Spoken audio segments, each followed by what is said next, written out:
Everyone, कैसे हैं आप सभी। आई होप आप सभी ठीक होंगे। देखिए, आज के जो हमारे वीडियो एमए सेकेंड ईयर वाले स्टूडेंट्स के लिए जो पॉलिटिकल साइंस ऑनर्स इग्नू से कर रहे हैं, आज मैं आपको MPSE 7 के इम्पॉर्टेंट क्वेश्चंस कराने वाली हूँ। ये पार्ट 2 है। मैंने इससे पहले MPSE 7 के 2019 का सॉल्व क्वेश्चन पेपर भी करा दिया है और इम्पॉर्टेंट क्वेश्चन का पार्ट 1 भी करा दिया। पार्ट 2 करवाऊँगी और फिर उसके बाद 2018 का सॉल्व क्वेश्चन पेपर कराऊँगी। तो आई होप आपने वो सब वीडियो पहले देख ली होंगी। अगर आपको 2019 का क्वेश्चन पेपर नहीं मिल रहा है तो आप उसको प्ले लिस्ट में भी देख सकते हैं, क्योंकि वो बहुत पहले ही मैंने करवा दिया था इसलिए। तो चलिए आज की वीडियो को हम स्टार्ट करते हैं। अगर आपको अच्छी लगे तो लाइक शेयर सब्सक्राइब जरूर कीजिएगा। तो देखिए, आज का हमारा फर्स्ट क्वेश्चन है, भारत में श्रमिक और कृषक वर्ग पर वैश्वीकरण के प्रभाव की व्याख्या करनी है। देखिए, इसमें बताना है कि जो वैश्वीकरण है, जो भूमंडलीकरण है, उसका कृषक वर्ग पर और श्रमिक वर्ग पर क्या प्रभाव पड़ा है, और इसका आपको अलग अलग भी पूछा जा सकता है टिप्पणी में, और एक साथ भी ये क्वेश्चन आपसे पूछा जा सकता है। तो चलिए इसका आंसर देखते हैं। देखिए, भूमंडलीकरण के कारण भारत में जो पहले से किसान नीति चल रही थी उसमें एक बहुत बड़ा परिवर्तन करना पड़ा, और विश्व व्यापार जो संगठन है उसने भारत जो किसानों की समस्या है उसको लेकर जो सम्मेलन हुआ था, वहाँ पर देखिए जो विकासशील देश होते हैं और जो विकसित देश होते हैं उन दोनों के बीच में बहुत बड़ा तनाव चल रहा है। क्योंकि देखिए, जो विश्व व्यापार संगठन होता है उसकी जो भी नीतियाँ होती हैं वो खाली आपके जो विकसित देश होते हैं उसके पक्ष में होती है, और जो विकासशील देश होते हैं उनके पक्ष में नहीं होती, क्योंकि हमेशा वो उनको लाभ देती है जो विकसित देश है, और जो विकासित देश है उनको से कुछ ज़्यादा लाभ प्राप्त नहीं होता। और सबसे ज़्यादा कठिन मामला कौन सा होता है कि किसानों को उर्वरक जो होती है वो देना, उस पर सब्सिडी देना, ये सबसे ज़्यादा कठिन है कि अगर उनकी अच्छी उर्वरक होगी तभी तो अच्छी खेती होगी, और फिर इस पर सब्सिडी देना, इस पर छूट देना, तो ये सब प्रॉब्लम्स है। तो क्या है कि भारत देश जो है और बाकी जो भारत जैसे विकासशील देश हैं वो सभी क्या चाहते हैं कि जिसके उर्वरक हो गए आपके और जो बीज हो गए, इन सब पे सब्सिडी देने की मांग कर रहे हैं विकासित देशों से। परंतु जो विकसित देश हैं वो हमेशा इसका विरोध करते हैं। तो क्या है कि बोलते हैं विकासशील देश कि आप उर्वरक बीज पे सब्सिडी दीजिए, क्योंकि देखिए ये महंगे होते हैं, तो इस पर सब्सिडी देंगे तो थोड़े कम मिलेंगे, छूट मिलेगी। परंतु जो विकसित देश होते हैं वो इसका विरोध करते हो, नहीं ऐसा नहीं होना चाहिए, इससे अर्थव्यवस्था पे प्रभाव पड़ता है, वो ऐसे सोचते हैं। और देखिए, दूसरी तरफ जो विकसित देश है वो अपने देश के किसानों को सब्सिडी देते हैं, बहुत ज़्यादा सब्सिडी देते हैं, और अगर जो अनाज होता है उसका दाम जो होता है, जो उसका दाम होता है वो अगर कम हो जाता है तो वहाँ पे क्या करते हैं कि खेतों को ही जला डालते हैं। और भारत के जो किसान हैं उनको भूमंडलीकरण के कारण क्या करना पड़ा है कि जो महंगे बीज हैं, उर्वरक है, वो खरीदने पड़ रहे हैं, ये मजबूरी है इनकी। और जो पेटेंट की समस्या है वो भी भारत के किसानों के संदर्भ में काफ़ी चर्चित है। और देखिए, जो पेटेंट है वो क्या करता है कि जैसे कि आपकी नींब होगी, हल्दी होगी और आपकी बासमती होगी, इन सबकी फसलें जो होती है बहुराष्ट्रीय कंपनी पेटेंट द्वारा कराई जाती है। परंतु पेटेंट में क्या होता है कि हर साल किसानों को उससे बीज खरीदने पड़ते हैं, और जो किसान है वो अनाजों के शेष जो बीज होते हैं उसका प्रयोग भी नहीं कर सकते। पेटेंट की जहाँ खेती होती है उस पर अनाजों का प्रयोग नहीं कर सकते, अनाजों के बीज का। इस संदर्भ में क्या हो रहा है कि जो किसान हैं वो और जो कृषक हैं वो उदारीकरण के खिलाफ जो है, भूमंडलीकरण, वैश्वीकरण, उदारीकरण, कुछ भी बोल सकते हैं, इसके खिलाफ जो है गैर सरकारी संगठन और किसान आंदोलन अपना विरोध दिखा रहे हैं कि इस सबके विरोध है वो, कि हमको उदारीकरण, भूमंडलीकरण पसंद नहीं है, क्योंकि इससे किसानों की हालत और ज़्यादा खराब होती जा रही है, तो विरोध कर रहे हैं इन सब चीज़ का। और हालांकि ये भी है दूसरी तरफ कि जो वैश्वीकरण है उसने किसानों की कुछ हद तक मदद भी की है, जैसे कि उसमें कृषि में किसानों को मदद भी दी है। जैसे किस प्रकार से मदद दी है, जैसे कि जो फूड प्रोसेसिंग होता है या सब्जियों का प्रोसेसिंग होता है, इसको अब जो किसान है वो लंबे समय तक इसको बाजार में रख सकते हैं। पहले तो ऐसे होता था कि आप लाते हो किसी सब्जी को, किसी फूड को, तो खराब हो जाते थे जल्दी। परंतु वैश्वीकरण आने से, नई नई तकनीक आने से क्या हुआ है कि अब ये लंबे समय तक आप रख सकते हो। आप देखते हो ना कि सर्दी में जो फल उगाए जाते हो गर्मी तक कैसे रह जाते हैं ना, और बेचते भी हैं लोग, तो ये फूड प्रोसेसिंग होती है जो अब वैश्वीकरण के कारण हुई है। और साथ ही साथ जो कृषि क्षेत्र होते हैं, जैसे कि चीनी, चावल मिल, खाद, इन सब की जो खेती होती है, उसके साथ साथ ही फूल की खेती, बागानी खेती, ये सब भी इस पर निवेश करने लगे हैं। अब जो चीनी चावल उगाते हैं वो फूल की खेती, बागानी खेती, इन सब में भी निवेश करने लगे हैं, और इसी कारण से जो किसान हैं उनकी आमदनी भी बढ़ी है। परंतु एकदम सत्य है कि जो इन सब का लाभ है वो बड़े किसानों को हुआ है, जो छोटे किसान गरीब किसान होते हैं उनको नहीं हुआ है। और क्या होता है कि बड़े किसान इसका लाभ उठा लेते हैं। और क्या होता है कि जो लोग इनसे ऋण लेते हैं वैश्वीकरण के कारण, जब हम इससे कृषि से रिलेटेड, बीज उर्वरक से रिलेटेड जो ऋण लेते हैं वो उसको वापस वो नहीं कर पाते, चुका नहीं पाते, तो जिसके कारण क्या होता है कि बहुत से किसानों ने आत्महत्या कर ली है, मर गए, क्योंकि वो इसका ऋण वापस चुका नहीं पाते। तो हमारे क्वेश्चन यही समाप्त होता है। अब हम बताएंगे श्रमिक वर्ग की भूमिका, मतलब भूमंडलीकरण का क्या प्रभाव पड़ा श्रमिक वर्ग पे। तो ये दोनों देखिए, तो दोनों मैं बता रही हूँ, तो कृषक वर्ग एक श्रमिक वर्ग, ये एक ही, जैसे एक क्वेश्चन में भी पूछा जा सकता है और अलग अलग भी, तो आप इसको जैसे भी करना चाहे वैसे कर सकते हैं। तो श्रमिक वर्ग पर भूमंडलीकरण के प्रभाव। देखिए भूमंडलीकरण ने भारत में जो अशिक्षित हैं, अकुशल हैं, जो मतलब जो कुशल नहीं है, अकुशल है, और जो विशाल श्रमिक वर्ग पे भारी कहर बर पाया है। मतलब भूमंडलीकरण का जो भारत में श्रमिक है उन पे बहुत ज़्यादा बुरा प्रभाव पड़ा है, क्योंकि एक तो वो अशिक्षित है, ठीक है, अकुशल है, इन सब चीज़ों पे। और इसी कारण से क्या हुआ कि जो श्रमिक आंदोलन होते हैं सामने कठोर चुनौतियां भी आई है। जो श्रमिक आंदोलन होते हैं उनके सामने बहुत सारी कठोर चुनौतियां भी आई हैं। और सबसे बड़ा महत्वपूर्ण योगदान क्या है कि जो भूमंडलीकरण में जो निजीकरण होता है ना, इसकी सबसे बड़ा महत्वपूर्ण योगदान है, क्योंकि निजीकरण से क्या हुआ है कि श्रमिकों को बहुत ज़्यादा इससे नुकसान पहुँचा है। और देखिए निजीकरण के कारण क्या हो रहा है कि जो सार्वजनिक क्षेत्र की इकाइयाँ होती है जो राज्यों में लगी हुई होती है, जिसपे मालिकाना हक अब खत्म होता जा रहा है, और जो अगर वो जो मालिकाना हक उसका एक तो खत्म हो रहा है, अगर वो घाटे में चली जाती है तो उसको बंद कर दिया जाता है, या फिर उसको जो निजी क्षेत्र होता है उसके हाथों में उसको दे दिया जाता है। जिसकी अब देखिए सार्वजनिक क्षेत्र अब खत्म होता जा रहा है, निजी क्षेत्र बढ़ता जा रहा है। तो सार्वजनिक क्षेत्र में जो भी चीज़ें थी उनों के साथ, तो उसको अब क्या होता है कि जो मालिकाना हक होता है सार्वजनिक क्षेत्र का, एक तो वो खत्म होता जा रहा है। दूसरी बात, अगर वो जो कंपनी है वो समझ लीजिए घाटे में चल रही है, या तो फिर इसको बंद कर देंगे या फिर निजी क्षेत्र में दे देंगे किसी निजी कंपनी को, जिससे कि वो उसमें निवेश करे।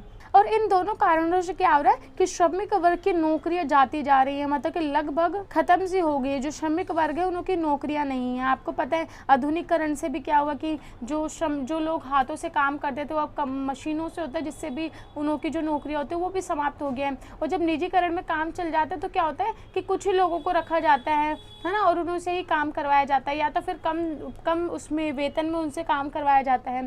तो जो मजदूरी होती है, जो श्रमिक लोग होते हैं, अब उनको काम खत्म सा होता जा रहा है, उनकी नौकरियां खतरे में आ गई हैं। और क्या हुआ कि जो नियमित कर्मचारी होते थे उनकी जगह अब अस्थायी कर्मचारी आ गए हैं।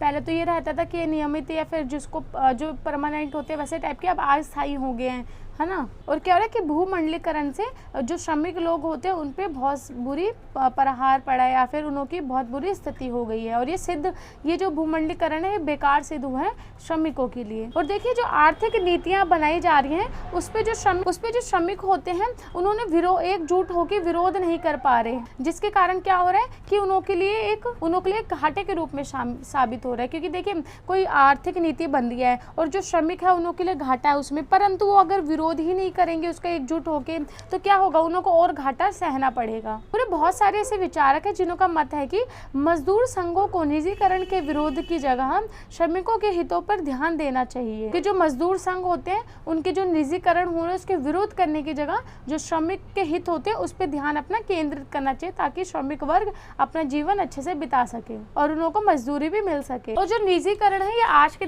देश की एक हकीकत है, जिससे कोई भी देश अछूता नहीं रहा है। निजीकरण हर देश में फैल चुका है, जिसके कारण श्रमिकों की समस्या बहुत ज़्यादा सामने आई है। तो वही ये बता रहे कि उस पर ध्यान केंद्रित करना चाहिए ये सब। तो हमारा क्वेश्चन यही समाप्त होता है। हम नेक्स्ट क्वेश्चन देखते हैं। निर्जातीय आंदोलन के अध्ययन के विभिन्न दृष्टिकोण का विश्लेषण कीजिए। जिसमें बताना है कि जो निर्जातीय आंदोलन होता है उसके विभिन्न दृष्टिकोण किस किस प्रकार से हैं। तो चलिए इसका आंसर देखते हैं। तो देखिए पहले हम जानेंगे निर्जातीय आंदोलन क्या होते हैं, फिर उसके विभिन्न दृष्टिकोण देखेंगे। देखिए बता रहे निर्जातीय आंदोलन समझने से पहले हमें निर्जातीय समझना होगा वो कौन होते हैं, क्योंकि ये जो आंदोलन है निर्जातियों से संबंधित है। तो बोलते हैं निर्जातियों में क्या होते हैं कि सांस्कृतिक, भाषा, धर्म, रीति रिवाज को मानकर उस जन समुदाय की पहचान करना, कि जिसमें अलग संस्कृति होती है, भाषा, धर्म, रीति रिवाज अलग होते हैं और जो आपस में मिलकर रहते हैं, एक दूसरे के साथ रहते हैं। और निर्जातीय आंदोलन जो होता है वो इसलिए होता है कि वो अपने समुदाय की पहचान बनाना चाहते हैं, अपने हितों को सुरक्षित रखना चाहते हैं,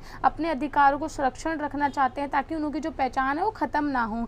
तो ये होता है निर्जातियाँ। तो आपको पता है अब निर्जातीय आंदोलन क्यों होते हैं? क्योंकि वो अपने पहचान बनाना चाहते हैं, अपने समुदाय की पहचान, अपने जो अधिकार है उसको संरक्षण प्रदान करना चाहते हैं ताकि हम इस भीड़ में खो ना जाए हमारा जो समुदाय, हमारी जो संस्कृति, इसलिए वो आंदोलन करते हैं। तो अब हम पढ़ेंगे कि उसके विभिन्न दृष्टिकोण क्या हैं। बोले जो निर्जातीय आंदोलन होता है उसके मुख्यतः दो अध्ययन होते हैं, मतलब दो दृष्टिकोण होते हैं अध्ययन करने के। एक तो प्राचीन काल होता है तथा एक कारणवादी होता है। देखिए जो प्राचीन काल होता है, प्राचीन काल दृष्टिकोण होता है, उसमें क्या होता है कि वो ऐसा मानते हैं कि जो निर्जातीय समुदाय होते हैं, निर्जातीय जो समुदाय होते हैं उनकी एक अलग पहचान, अलग रीति रिवाज और संस्कृति, भाषा, ये सब अलग होती हैं और वो एकजुट रहते हैं। मतलब जो समुदाय की सेम संस्कृति होती है वो एकजुट रहते हैं। तो ऐसे बहुत सारे समुदाय हैं जिनकी अलग अलग एक दूसरे से होंगी। तो क्या होता है, वो इसलिए आंदोलन करते हैं ताकि वो अपनी रक्षा कर सके, है ना, अपने अधिकारों की, अपनी संस्कृति की, इन सबकी रक्षा कर सके। इसलिए वो एकजुट होकर रहते हैं, एक सेम संस्कृति के लोग। और उनको हर एक जो अलग अलग संस्कृति के लोग होते हैं वो एकजुट होकर जो रहते हैं उनको हर एक उत्तराधिकार प्राप्त होते हैं। उनके गुण, मतलब कि उनके कुछ अलग गुण होते हैं, उनके कुछ उत्तराधिकार जो होते हैं वो प्राप्त होते हैं पहले से ही। और उनमें कुछ अलग अलग विशेषता भी पाई जाती है जो अलग जातीय समूह होते हैं उनसे भिन्न होते हैं। और इसलिए वो समुदाय के बीच संघर्ष होना अनिवार्य है क्योंकि वो अपने समुदाय को सुरक्षा प्रदान करते हैं, संरक्षण प्रदान करते हैं। इसलिए जो भिन्न समुदाय हैं, भिन्न निर्जातीय समुदाय हैं, उससे संरक्षण संघर्ष होता है उन दोनों के बीच और वो अनिवार्य भी है। परंतु इसी के विपरीत जो कारणवादी दृष्टिकोण है उनका मानना है कि, और देखिए जो कारणवादी हैं वो बोलते हैं कि जो निर्जातीय समुदाय होते हैं उनके जो रीति रिवाज होते हैं ये सब तो अलग होते ही हैं, लेकिन इस आंदोलन को उकसाया जाता है। जो अभिजात वर्ग के लोग होते हैं वो इस आंदोलन को उकसाते हैं, निर्जातीय आंदोलन को बोलते हैं कि तुम अधिकारों के लिए लड़ो अपने, और अपने मतलब कि खड़े हो, अपनी पहचान को दिखाओ। तो उनको उकसाते हैं, उनको प्रोत्साहित करते हैं ताकि वो अपनी आवाज़ उठाएं। और ये सब उनकी इच्छा से होता है। जो अभिजात समूह होते हैं उनके द्वारा और उनकी इच्छा के अनुसार होता है ये सब कार्य, ताकि उनकी भावना को, निर्जातीय जो समुदाय उनको उठा जा सके, उनकी भावना को उकसाया जा सके ताकि वो आंदोलन शुरू कर दें। बुरे निर्जातीय आंदोलन करवाने या करने के लिए भावना भी एक महत्वपूर्ण कारक होती है। जब तक ये चेतना नहीं फैलाई जाती, जब तक आंदोलन नहीं होता, जब तक लोगों में चेतना नहीं फैलाई जाती भावना को लेकर कि आपको अपने अधिकार, अपने संस्कृति के लिए बोलना, आंदोलन करना, तब तक ये होते नहीं है आंदोलन। पूरे चेतना के माध्यम से ही जो जाति समुदाय होता है उनको एक कड़ी में बांधा जाता है। देखिए जो कारणवादी दृष्टिकोण होते हैं उसके जो विद्यमान है वो निर्जातीय आंदोलन के जन्म से ही वास्तविक और काल्पनिक दोनों कारकों को उत्तरदायी मानते हैं कि वो वास्तविक भी हो सकते हैं और काल्पनिक भी होते हैं, उन आंदोलन को ये मानते हैं। और उनका मानना है कि जो निर्जातीय समुदाय का निर्माण है वो कल्पित जो लक्षणों के आधार पर होता है कि निर्जातीय आंदोलन जो होते हैं और ये समुदाय जो बना लेते हैं निर्जातीय लोग, ये कल्पित होता है, खाली कल्पना से रिलेटेड होता है। ये सोच लेते हैं हम सेम जाति के, सेम वो है, हमारी संस्कृति सबसे अलग है, तो ये काल्पनिक एक समुदाय बना लेते हैं। उसे निर्माण समुदाय या निर्मित समुदाय भी कहा जाता है। तो इसी प्रकार से हम देख सकते हैं जो प्राचीन कालीन दृष्टिकोण है वह ये नहीं बताता कि क्यों और कैसे निर्जातीय समूह या सामूहिक कार्रवाई एकजुट होती है, मतलब कि क्यों एकजुट होकर सामूहिक कार्रवाई करते हैं, परंतु जो कारणवादी दृष्टिकोण है ये बताते हैं। तो यही इसमें दो दृष्टिकोण होते हैं और इसका अध्ययन होता है। ये क्वेश्चन भी समाप्त हो गया। नेक्स्ट क्वेश्चन देखते हैं। देखिए नेक्स्ट हमारा क्वेश्चन है, भारत में किसानों के आंदोलन की विशेषता बताइए। जो भारत में किसान के आंदोलन है उसके बारे में बताना है।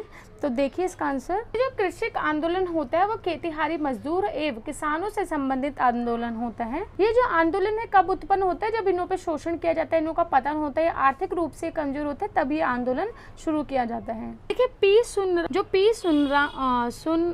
सुरना है उनके अनुसार जो कृषक आंदोलन होते हैं उसका मुख्य लक्ष्य ये होता है कि जब कृषक आवश्यकताएं जब पूरी नहीं होती हैं तब ये आंदोलन करते हैं। ये आंदोलन का लक्ष्य यही होता है कि कृषक संबंधित आवश्यकताओं से जो स्वामी होते हैं, जो मालिक होते हैं, उनके अवरोध से मुक्त होने के लिए किया जाता है। जो मालिक जो ऑर्डर चलाते हैं किसानों पे या फिर जो भी है शोषण करते हैं उसकी उन्हों से मुक्त होने के लिए। देखिए जो कृषक समाज है उसको समाज की दृष्टि से अलग अलग बांटा गया है। जो कृषि कहते हैं उनको समाज की दृष्टि से अलग अलग बांटा गया है और विद्वानों की दृष्टि से ये दो वर्गों में बांटा जा सकता है। देखिए दो वर्ग कौन से, तो एक वो वर्ग होता है जिसमें जो किसान होते हैं उनके पास खुद की ज़मीन नहीं होती है, वो दूसरों की ज़मीन पे कार्य करते हैं और अपने जीवन का यापन करते हैं और उस पर मजदूरी करते हैं। और एक वर्ग ऐसा होता है जो अमीर वर्ग होता है जिसके पास खुद की ज़मीन होती है, सारे साधन होते हैं कृषि के, परंतु वो अपने ज़मीन पे खेती नहीं करता और दूसरों से कराता है। तो एक तो हो गया निम्न,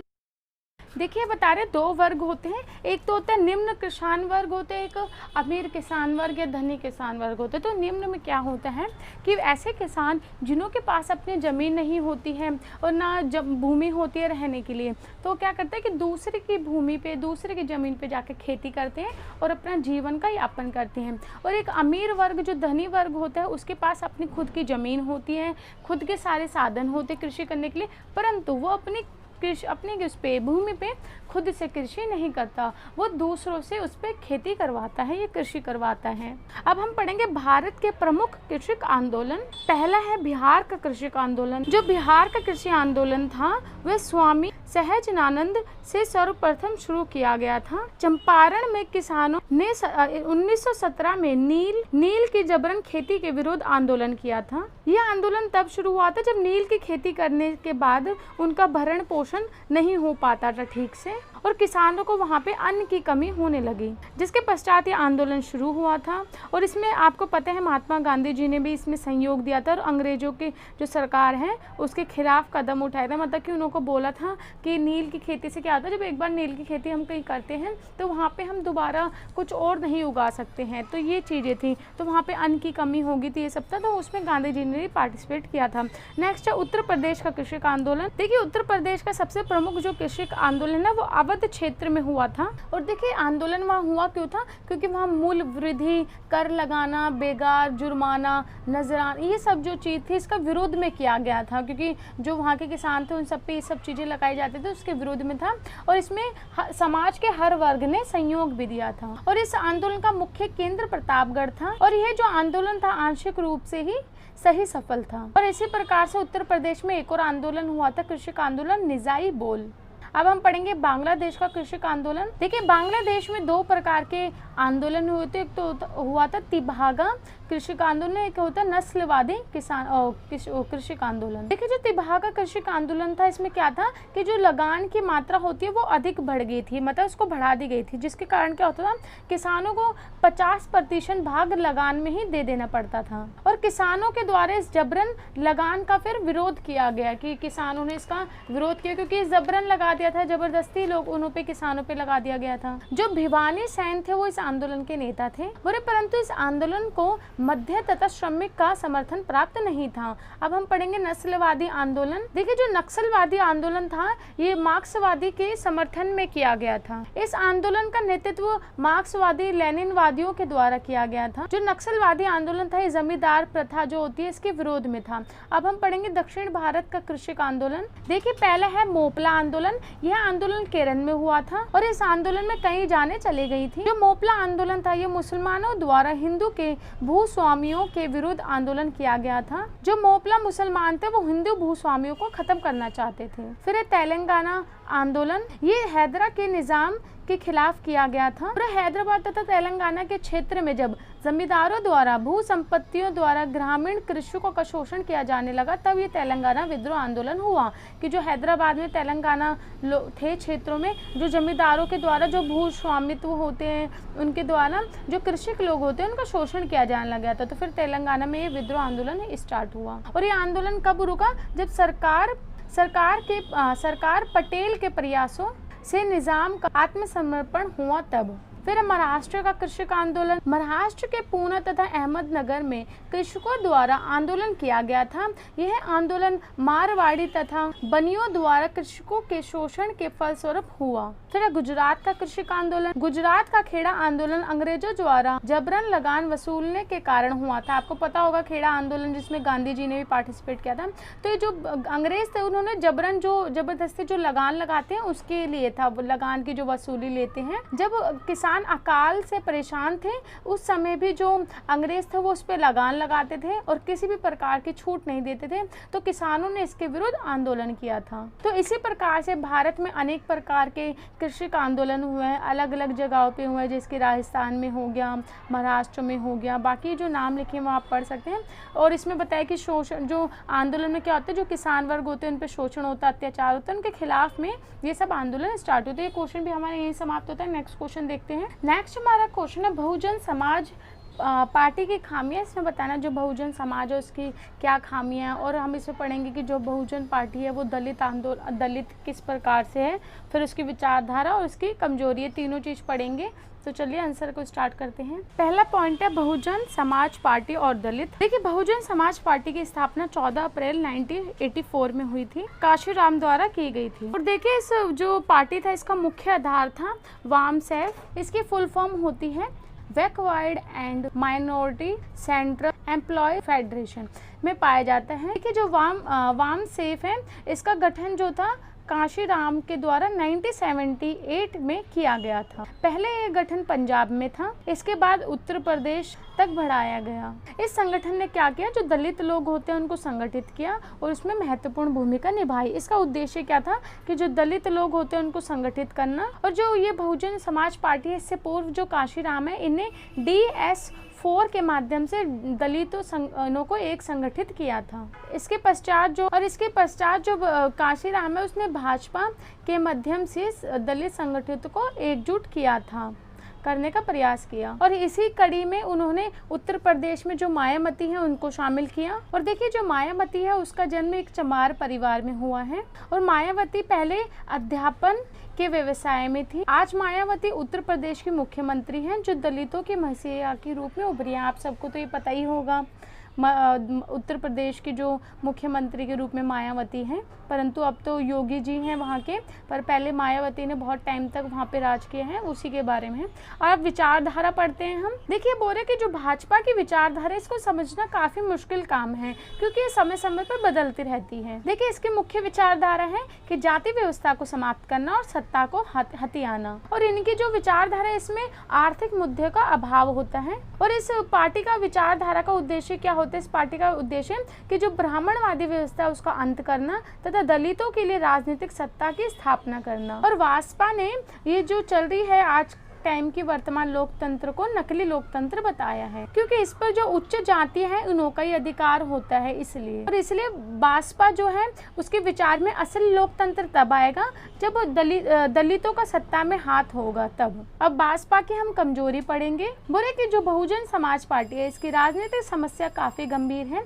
ये समस्या RPI तथा AISCF सम्मिलित जो दलितवादी संगठनों के सामने रही। जो बहुजन समाज पार्टी है एक नेता आधारित पार्टी है। इसमें मुख्य रूप से जो मायावती का नाम आता है। भाजपा का मुख्य उद्देश्य मैंने आपको बताया कि सत्ता को प्राप्त करना है। इस पार्टी का अपना कोई विचार नहीं है और ये समय समय पर परिवर्तित होती रहती है, मतलब कि इसकी जो विचारधारा है समय समय पर परिवर्तन होती रहती है। और जो बहुजन समाज पार्टी उसके पास खुद के कोई कार्यकर्ता भी नहीं है, बहुत से उनके पास कार्यकर्ता हैं, फिर भी यह मुख्य रूप से और इसमें मुख्य रूप से हरिजन ही हैं। मतलब कि जो भाजपा की जो इसमें कार्यकर्ता हैं इसमें जो काम करते हैं वो हरिजन है मुख्य रूप से इसमें। और इस पार्टी का कहना है कि हम जनसंख्या के 85% लोगों का नेतृत्व करेंगे, लेकिन ये संभव नहीं है क्योंकि उत्तर प्रदेश में अनेक पार्टियां हैं जो दलितों के उत्थान के लिए संगठित हुई हैं। इसलिए उदाहरण के लिए बता रहे, जो रामविलास पासवान की पार्टी है, जो लोक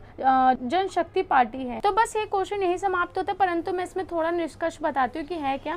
देखिए जो दलित लोग हैं वो एकजुट होना ये हमारे स्वतंत्रता से पहले ही स्टार्ट हो गया था, क्योंकि जो दलित लोगों के लिए एकजुटता के लिए जो हमारे अंबेडकर साहब थे उन्होंने 1984 में जो अंबेडकर जी थे उन्होंने इन दलित लोगों के लिए बहुत पहले ही सोच रहे थे और संविधान में इनों के लिए बहुत से आरक्षण भी हैं। परंतु क्या हुआ था कि 1984 में भाजपा के आ जाने के बाद दलित लोगों में एकजुटता आ गई और इनों को नई दिशा मिल गई। और जिसके कारण आज क्या हो रहा है कि जो उत्तर प्रदेश है, जैसे बड़े प्रदेश है उत्तर प्रदेश तो बहुत बड़ा राज्य है, तो वहाँ पे भाजपा जैसी सत्ता प्राप्त, मतलब भाजपा जो है राजनीतिक दल है उसको सत्ता प्राप्त हो गई है और वो कामयाब भी रही है इसमें इसमें काफ़ी हद तक। और इन सब बातों को देखते तो ये पता चलता है कि जो आने वाला समय है उसमें जो दलित लोगों का बहुत ज़्यादा सहयोग होगा, उनकी भागीदारी होगी, क्योंकि वो अब अपने अधिकारों के लिए एक साथ खड़े हो रहे हैं, जागरूक हो रहे हैं। तो ये क्वेश्चन भी हमारे यहाँ समाप्त होते हैं। नेक्स्ट क्वेश्चन देखिए, दक्षिण जो क्षेत्र है उसमें जो मछुआरों की आंदोलन होते हैं, मछुआरों की जो भूमिका होती है वो बताने हैं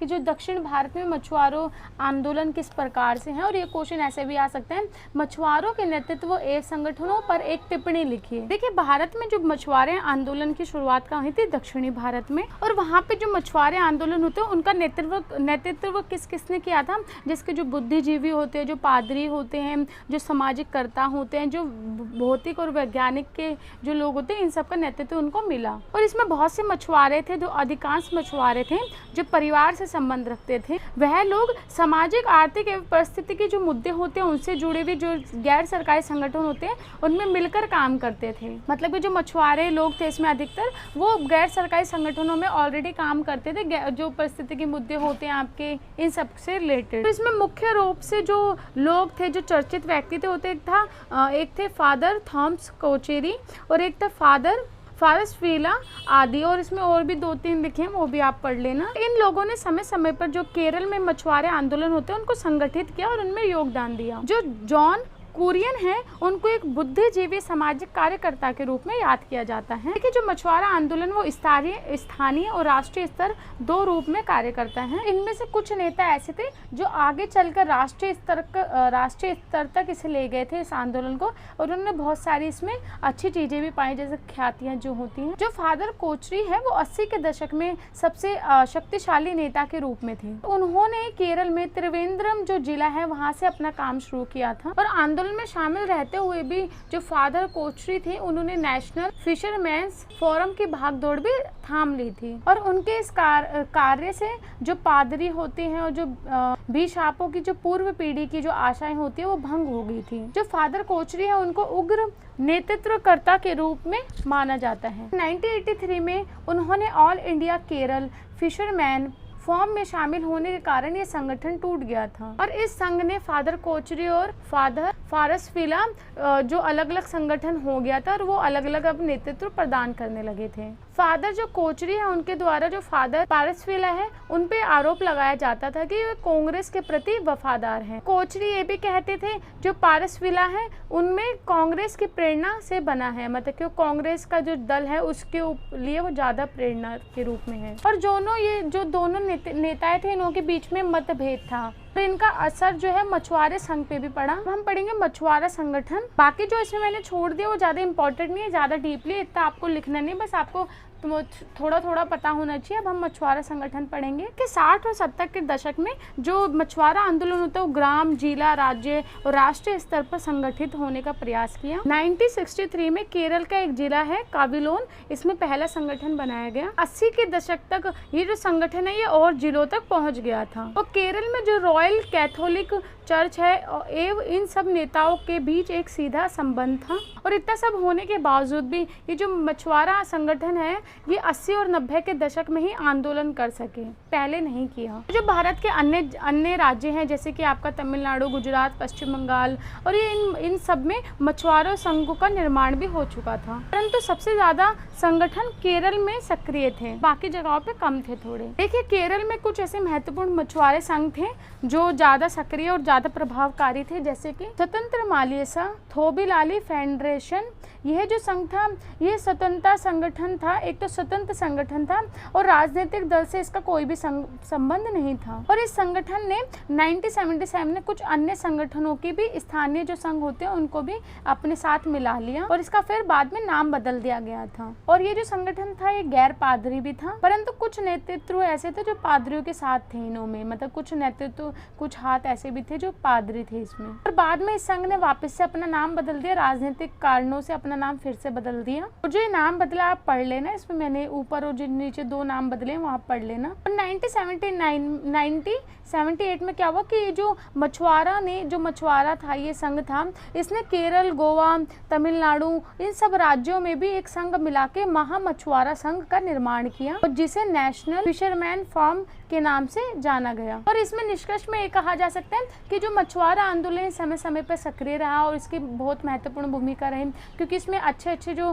कर्ता थे, नेतृत्व थे, वो अच्छे लोगों का था, महान लोगों का, बुद्धिजीवियों का था और पादरियों का था। इन सबका मार्गदर्शन इन्हें मिलता रहा। अगर ये मार्गदर्शन नहीं मिलता इन्हों को तो ये आंदोलन सफल नहीं होता और अपने जो मुद्दे हैं वो उठा नहीं पाता शायद, क्योंकि किसी भी आंदोलन का सफल होने का एक ही वो होता है कि उनको अच्छा मार्गदर्शन मिलना जरूरी है। तो ये क्वेश्चन यही समाप्त होता है। हम अपना नेक्स्ट क्वेश्चन देखते हैं। सापेक्ष अवमूल्यन सिद्धांत। इसमें बताना है सापेक्ष अवमूल्यन सिद्धांत क्या होता है। ये इस तरीके से भी आ सकता है, सामाजिक आंदोलन के विश्लेषण में सापेक्ष अभाव सिद्धांत के महत्व पर प्रकाश डालिए। पूरे जो सामाजिक आंदोलन में जो सापेक्ष अभाव का सिद्धांत है, ये अमेरिकी विचारों की देन है। देखिए, इस सिद्धांत में माना जाता है कि प्रत्येक व्यक्ति अपने आसपास के पर्यावरण से प्रभावित होता है, साथ लोग पर्यावरण से तुलनात्मक अंदाजा भी लगाते हैं और वह इसमें ये देखते हैं कि समाज के जो शेष लोग हैं उनके पास कौन कौन सी शक्तियां हैं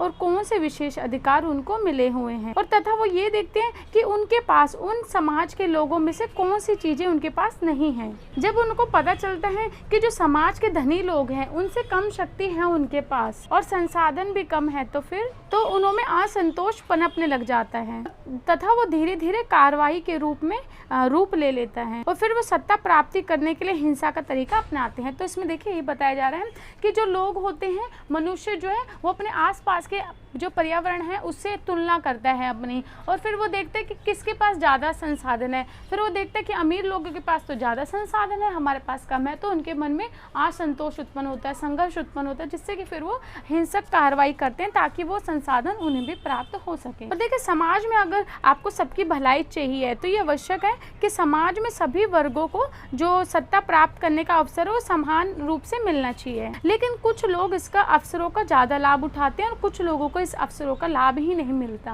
और फिर वो मतलब कि असंतोष रूप पैदा करते हैं, मतलब संघर्ष उनके मन में पनपने लग जाता है। तो फिर लोगों के मन में ईर्ष्या की भावना पैदा होने लग जाती है, अधिकारों की मांग को लेकर, सत्ता प्राप्ति को लेकर आंदोलन छेड़ देते हैं। तो ये सब चीज़ें इसमें होती हैं। तो जो गर हैं उन्होंने इसने 3 सिद्धांत दिए हैं कि 3 महत्वपूर्ण सिद्धांत जो होते हैं, और ये गर की ही जो है, गर एक विचारक हैं, उनकी ही मान्यता है और उन्होंने ये सिद्धांत दिए हैं। पहला है कर्कशता, फिर है मूल्य अभाव, फिर है विवाद। देखिए, जो मूल्य अवसर होता है उसमें क्या आते हैं, जो सामाजिक में आंतरिक विरोध होते हैं वो सामने आते हैं। तो मूल्य अवसर में 3 बातें मेन है जो आती हैं, जो समाज में विद्रोह उत्पन्न करती हैं। देखिए, इसमें क्या होता है कि एक इंसान को अगर ज़्यादा क्षमता होती है, उसके पास ज़्यादा संसाधन होते हैं, दूसरे के पास कम होते हैं, तो लोगों में जो अभाव की स्थिति है वो पैदा होती है और महसूस करते हैं कि हमारे पास कम सामान है। और मूल्य का ह्रास सेकंड में है। मूल्य का ह्रास ये दर्शाता है कि लोगों की आवश्यकता, वो जो आकांक्षाएं जो होती है सत्ता से, जो सत्ता है उससे रहती है, लेकिन सरकार के पास उपलब्ध उपायों की क्षमता उसमें वृद्धि नहीं कर पाते, अनुरूप से वृद्धि, मतलब कि जो लोग हैं वो चाहते हैं हमको सत्ता प्राप्त हो, परंतु जो सरकार है वो उसमें खड़ी नहीं उतर पाती, उनको उपलब्ध नहीं करा पाती हैं। और जो लोगों की आकांक्षाएं हैं वो धरी की धरी रह जाती हैं, क्योंकि उनकी क्षमताओं में वृद्धि नहीं कर पाती है, सरकार किसी प्रकार से हेल्प नहीं कर पाती है। जो महत्वाकांक्षा प्रतिमान है ये वर्णन करता है कि लोगों की आकांक्षाओं में हमेशा विस्तार होता रहता है, जबकि क्षमताएं स्थिर रहती हैं।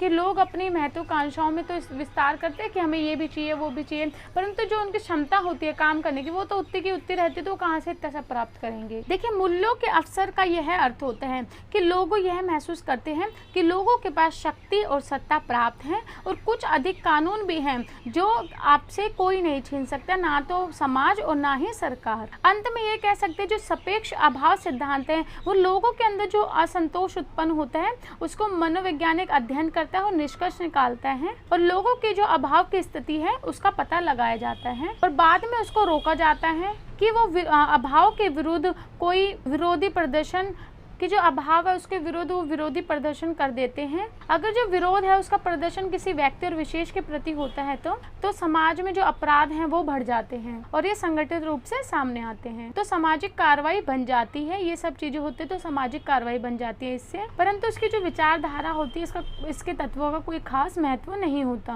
और कभी कभी ये जो कार्रवाई होती है सामाजिक आंदोलन का भी रूप ले लेती है, और कभी कभी जो प्रदर्शन होते हैं सामाजिक हित या फिर कोई उद्देश्य से नहीं किए जाते, ये ऐसे ही हो जाते हैं। हैं, क्योंकि जो सापेक्ष अभाव की स्थिति है लोगों के मन में आती है, लेकिन इसमें आंदोलन के लिए आवश्यक तत्व शामिल नहीं होते। खाली लोगों के मन में आते कि हमारे पास ये चीज़ नहीं है, ये चीज़ नहीं है, तो परंतु इससे कोई आंदोलन नहीं बन सकता। ये छोटी मोटी कार्रवाई होती है। और सरकार को क्या करना चाहिए, इन सभी लोगों के मन की जो स्थिति है उसको समझना चाहिए और लोगों को ध्यान में रख कर ही अपने सामाजिक होती है, जो सामाजिक कार्य होते हैं, ये सब करने चाहिए। और सरकार को ये भी करना चाहिए कि जो सामाजिक भावनाएं ये लोगों के मन में उत्पन्न ना हो। और देखिए, अंत में ये कहा जा सकता है कि ये सिद्धांत ये लोगों के जो मन में चल रही भावना है उसका पता लगाता है, उसका अध्ययन करता है। और सरकार को ये करना उचित है कि वो ऐसी कार्रवाई ना हो, और जो वर्ग है जो अपने अधिकारों की मतलब कि अपने अधिकार से वंचित हैं, उनके अधिकारों की रक्षा करे, उनको विशेष अधिकार जो, और जो वंचित लोग हैं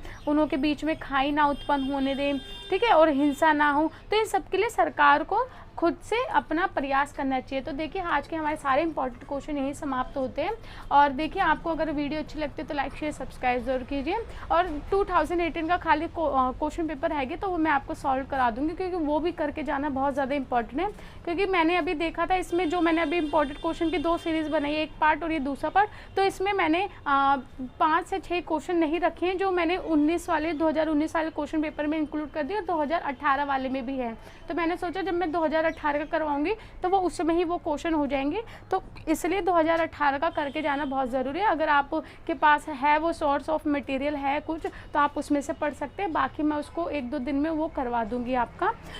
तो देखिए, अगर आपको और कोई टॉपिक से रिलेटेड कोई वीडियो चाहिए तो मैं कमेंट बॉक्स में करके बता सकते हैं। और बाकी देखिए स्टूडेंट, जो बुक मेरे पास अवेलेबल नहीं है या फिर जो बुक आप बताते हो कोड वो मेरे पास अवेलेबल नहीं होती, तो मैं उसकी वीडियो नहीं बना पाती हूँ, तो उसके लिए मेरे को क्षमा कीजिए। नेक्स्ट टाइम से मैं उस पर भी ध्यान दूंगी कि मैं सारे जो भी कोड होते हैं पॉलिटिकल साइंस और बाकी और भी सब्जेक्ट करवाया करूँगी, बट अभी जो अवेलेबल है मैं उसी की बना सकती हूँ।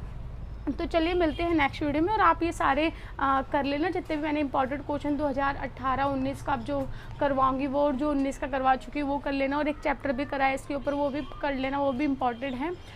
तो चलिए मिलते हैं नेक्स्ट वीडियो में। धन्यवाद।